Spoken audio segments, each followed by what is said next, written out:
Hello, this is your friendly military advisor to tell you about all the latest weaponry advances of the Great War. Now, one of the most interesting weapons that was used for the first time in great numbers was this type of weapon. It is a bolt-action Lee Enfield rifle. Simply put, it has about a 5-round magazine, high-powered shell, and you operate it like this. Now, this was one of the main. Now, it's weapons like these that caused us to get into the bloody mess we just had. Now, it's rather interesting to note that in the 13th century, Genghis Khan was practicing mobile warfare, in which he took his armies, went around the other armies, trapped the other armies, and just basically annihilated all his way from Mongolia over to Eastern Europe, where he almost invaded all of us to the Atlantic. But that's another story. But it's interesting to note because in all the major wars we've had for the past approximately 100 years, little hound, that we've had static warfare, whereas where the generals would mass the two sets of soldiers up and have them marching towards each other with numerous weapons, the weapons drawn, and so they would mass up the firepower. And what they don't realize is that modern weaponry such as this can reach far enough that they don't need to mass all the men up to mass up their firepower, but for some reason they're still doing it anyway. One of the things that we didn't use, that we're going to stop using now because of the results of this war, is cavalry troops on horses. Now, the horses at the beginning of the war, they came in and they advanced on the enemy, and troops on horses did, and the enemy had machine guns. Now, these could fire a rapid rate of fire, were able to shoot down many of the horses because they're such big, slow targets, and also because of the loud noise from the cannons and the machine guns and everything else. They were able to cut down many of the horses and scare the horses and have them run away and prove how ineffective they were. Also, one of the reasons why we had this terrible trench warfare was, now we have, say, about a group of 12 men, all with guns like this, advancing on 2 men in a machine gun nest. Now, all 12 men are armed with weapons like this. They can fire, then they have to do this and fire again. Whereas the man in the machine gun nest simply has to make sure that he has enough bullets feeding into his gun, and all he has to do is pull the trigger once and hold it down, and he will get a sustained rate of fire that could kill all 12 of the men. Now, this is why we got into this war, because we could not advance on the enemy, so we had to dig in and sit there and to attempt to advance and then unadvance and retreat and whatnot, because we usually only get about halfway to the enemy's lines before their firepower caused us to move back. And usually first we soften them up with a huge artillery blow, which leads to another thing I was going to mention, that this is the first war where, in this war, we used things called rail guns. And these rail guns basically were huge weapons that they mounted on railroad tracks to move around the countryside because they were too large to take any other way. I mean, they could be taken, but it'd take too long to set up, and it wasn't mobile enough and be easy targets for the enemy. Now, one of these weapons is even able to bomb Paris from 75 miles away. Also, another thing that we didn't use much in this war, but every army always has them, is their knives. Now, knives like this are always equipped with all the troops, and in the slight chance that they might actually have to use them. But in this war, we rarely got close enough, as by the time we got halfway across the no man's land between the two sets of trenches, most of our troops would be dead, and the enemy would be firing too much for us to advance.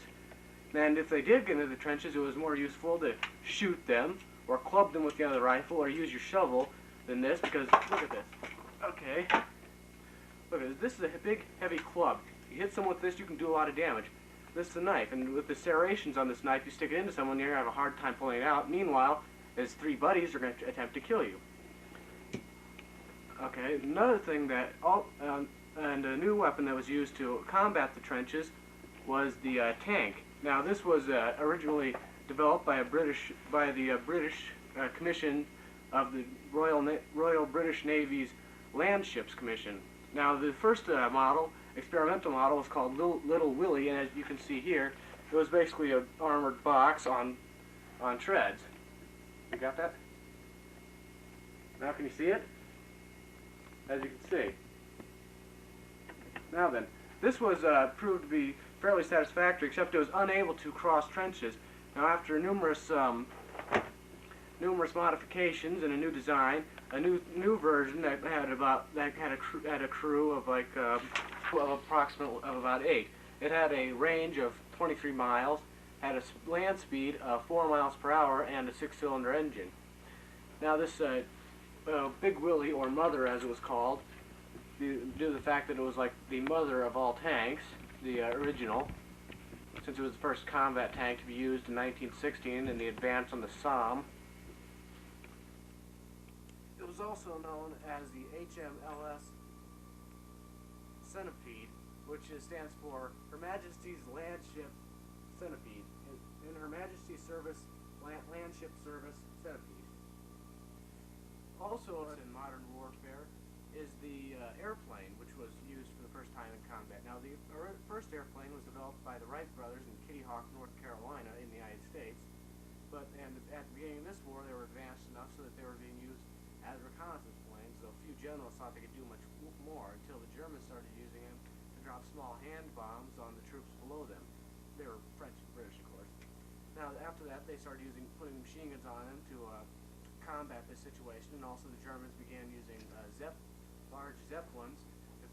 Large zeppelins that would go up higher than aircraft or anti-aircraft guns could fire, and they'd fly across the North Sea and the English Channel and bomb London. Now, ways they shot down these zeppelins were they'd use incendiary bullets, or bullets that were filled with explosives rather than the normal armor-piercing bullets, and they would shoot them down and blow up the helium or hydrogen or whatever happened to be filling these giant zeppelins. Now, one of the things that was most useful and interesting about it was a major advance was the synchronized machine gun propeller. Now, this would allow. Now, before this time, they had to fire machine guns in any direction except at the propeller because you ran the risk of sawing off your propeller in flight and taking a nosedive straight into the ground. One way around this was to put metal plates on the propellers to bounce the bullets off, but that wasn't an effective solution. So they got a way to synchronize. So every time a blade would by, the gun would fire, and then keep firing. And since the blade went around so many times, the gun would fire to sustain a very high sustained rate of fire.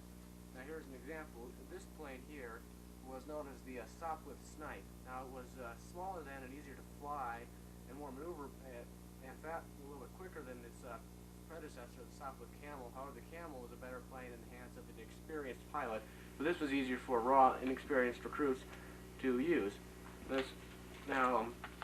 Another thing that was developed in this war was the use of all big gun HMS Dreadnought class battleships. Now, the original one, the HMS Dreadnought, was launched in 1908, and it had a main armament of 12-inch guns, which no battleship before that had. All the other battleships before it had mid-range guns, whereas this one had a heavy set of guns. Now, here's a picture of it, and this type of ship was useful during the Battle of Jutland, which was the largest clash between British and German naval power.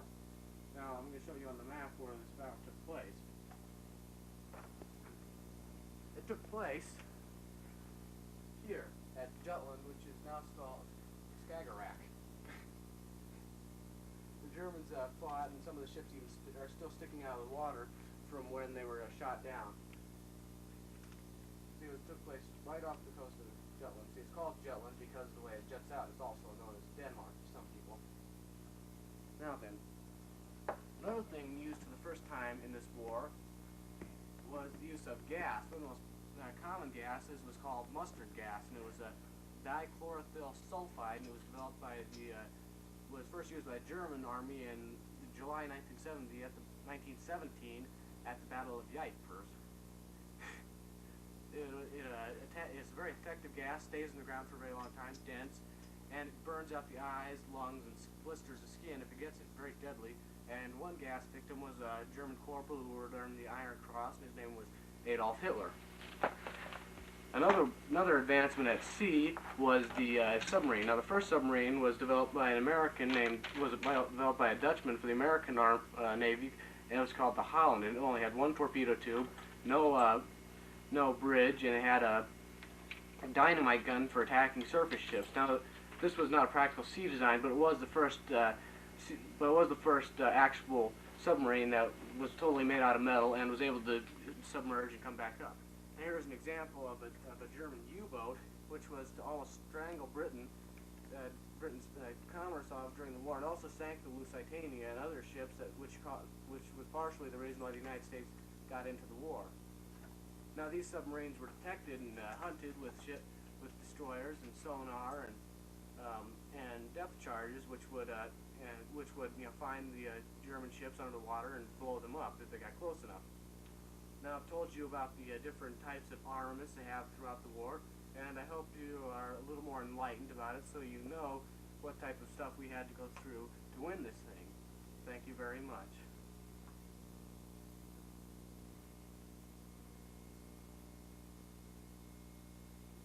Hello, this is Donovan Moser, your American war correspondent in London, Donovan Moser, and I'm going to give a commentary on the Treaty of Versailles. Now, the first thing I want to tell you about is the armistice that occurred on November 11th, 1918. Now, the reason why there was a general armistice then was because there was a revolt in the German Navy in Kiel, and it spread to the other parts of Germany until the German home front just completely collapsed, and even the Kaiser was forced to abdicate at Spa on November 7th, and he had to leave to the Netherlands. The Germans then asked for, the Germans asked for a general armistice, and on the 11th hour of the 11th day of the 11th month of the 4th year of the Great War, the Germans surrendered.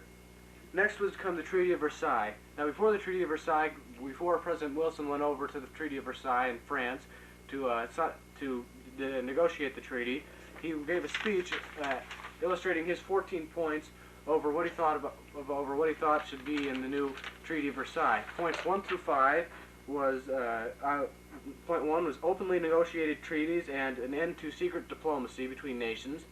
Number 2 was freedom of the seas so the ships could just travel freely without the seas without any trouble. 3 was free trade. Nobody could embargo anybody else's trade. I mean, you know, they couldn't attack somebody else's trade between two countries. Say the United States was trading with France, Germans would not be allowed to interfere with that. That's what he wanted, you know. 4, a reduction in worldwide armaments, and 5, elimination of wars for empire. Points 6 through 13 were basically for redrawing a map of Europe that had to do with national self-pride, and he wanted political boundaries to be drawn on cultural and language ties instead of some sort of line on a map that somebody just says, here, you should do it this way. And the 14th point is his most important. It's the League of Nations. Now, the League of Nations is what he says is the League of Nations is a group of nations that will be a world peacekeeping organization, but I don't think they're going to be as good as everybody hopes, because the Germans and the United States are not in it, which will make it weak, and also they have no power to send troops. They can only recommend action. They can only say, well, I think it would be good if we sent troops here, but who knows? They might not be. You know, they won't have any real power. However, the Versailles Treaty Council did decide that it was valid enough to have a League of Nations. They're going to try it, and they included the Covenant of the League of Nations as the first part of the Treaty of Versailles. Now, however, the Treaty of Versailles itself was signed by the Germans on 1919. The terms of the treaty were very severe. The Allies did make some small concessions, but not many. The Germans were forced to give coal to France to replace the mines it had lost, to pay $30 billion in war reparations, which will ruin Germany's economy. Believe me, it will. It's going to ruin their economy. Now, then the Allied troops it also required that Germany draw back in a demilitarized zone 6 miles behind the Rhine River. The Allied troops will occupy that, and the Germans, in this treaty, the Germans lost the cities of Mainz, Cologne, and Koblenz. Most of the German fleet was surrendered, including all the submarines. The Germans lost 5,000 cannon, 25,000 machine guns, 5,000 locomotives, 150,000 railroad cars. However, the rifles of the troops themselves, the soldiers were allowed to keep because they fought well, and the German side, they fought well, let them keep them. The Germans were also forced to give back all prisoners of war they'd taken, and nullified all treaties they made with the Russians and anybody else during the war. Now the Germans were upset about this, and I don't think it's very good the way this treaty is laid out, because it took away an eighth of Germany's territory, all of Germany's overseas territories, and it gave Japan control of something that China wants, and that's going to cause friction and problems in that portion of the world. And also, the way they did it was terrible. See, they set it up so that Germany is just going to be sitting there with the will and the ability to make war again, and it's very bitter, and it's most likely will be. In fact, the French general called the Treaty of Versailles nothing more than an armistice that will probably last at most 20 years. Now, what we should do is build the Germans up so they might have the ability, but they won't have the will to fight another war. Or we should split them up so even though they might have the will, they won't have the ability. But the way they are now, eventually they will have Right now they probably have the will to fight another war, and if we let them keep going with the way they are right now, they will have the ability, and they will most likely fight another war. That is the way I see it. And also, this $30 billion they have to pay back is going to ruin Germany's economy, and it's also going to ruin the economies of all of Europe because they're satellites of a main strong German economy. And also, since Europe is a big buyer of American goods, that's going to cause problems with our economy. Now, that's what I see it as. However, there were certain good points. However, the United States should be in the League of Nations, and so should Germany, so they could both decide, and Germany wouldn't just have to do whatever the League of Nations said. And also, the League of Nations should have its own troops and army, so they can actually have action done to stop global conflicts before they stop small squabbles before they can turn into global conflicts, instead of just trying to say, oh, why can't we all just get along? Now you know what my feelings are on the Treaty of Versailles. This has been my commentary. This is Donovan Moser in London. And now this message, and if you stay tuned, you can see a message about a reenactment of a World War I fall. Thank you.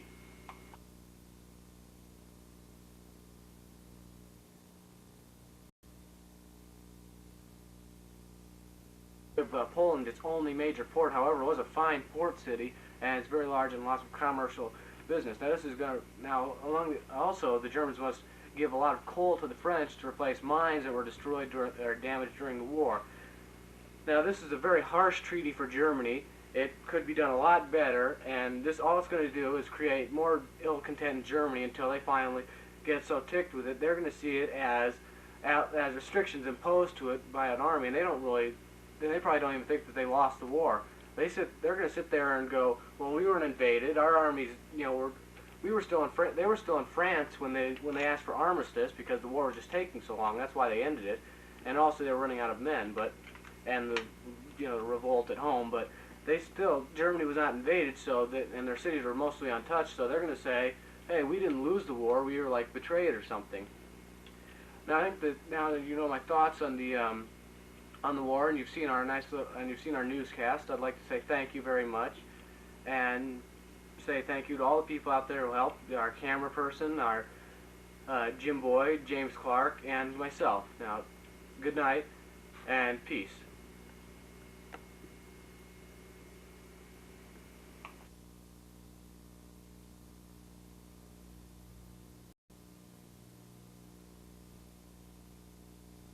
In the year of that revolution, there's just some. Now this is my opinion. Now these are all my opinions and commentary on the Treaty of Versailles. Now Wilson's 14 points were somewhat followed, but some contradicted others, and there were numerous problems, and it should have been thought out and worked at a whole lot more. But unfortunately, the victors were too blind and wanted all of Germany's wealth, so they took out the best parts of Germany and left it sitting there, ticked off, wanted its land back, and wanted to fight a war again because it still had the ability to. It just needed to wait a little while to rebuild. Now, you have heard my commentary on the Treaty of Versailles, and you know what happened. Now, this has been a presentation of the American Expeditionary Force broadcasters and news correspondents involving me, Donovan Moser, and our Fenry cameraman, Jim Boyd, and James Clark, who you saw at the beginning of this video. And now stay tuned for a word from our sponsor. Hello.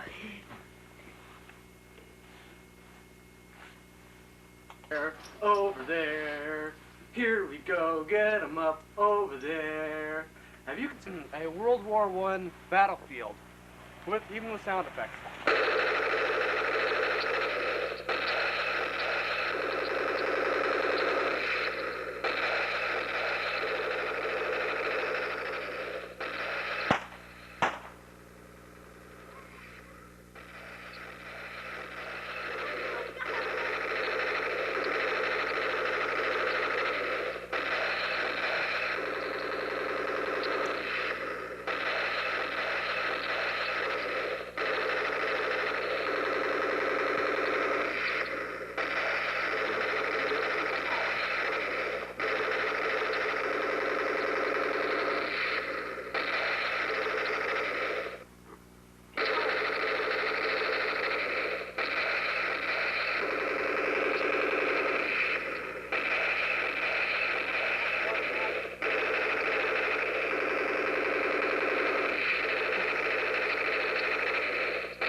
horrendous devastation of the Great War. See before you the death, the destruction, the toy soldiers.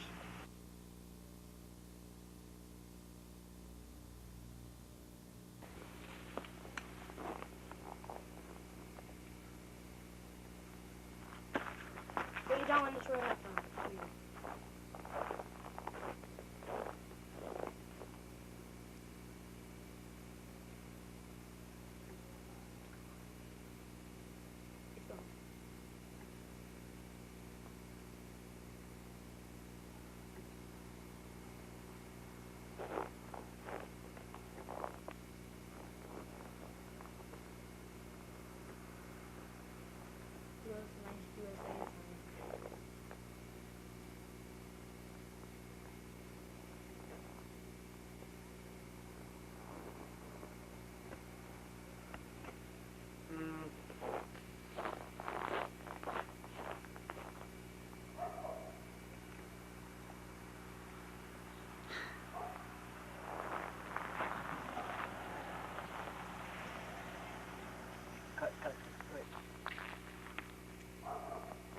You know that game I was talking to you about?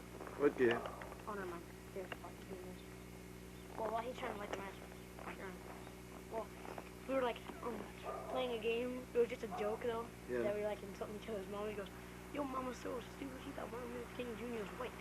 And I'm like, "Yo, mama's so fat. Tried to walk around and she got." I go, "Yo, mama's so fat. Tried to walk around and."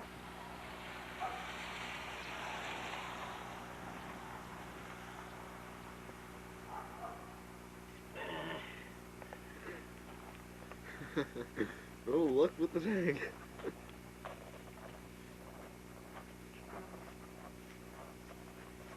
It's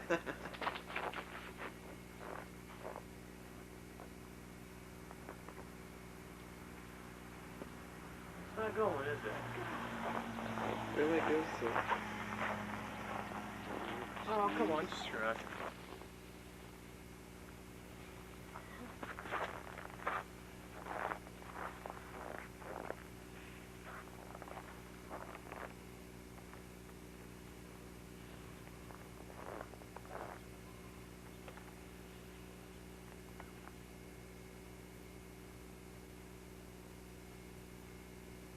Bogies.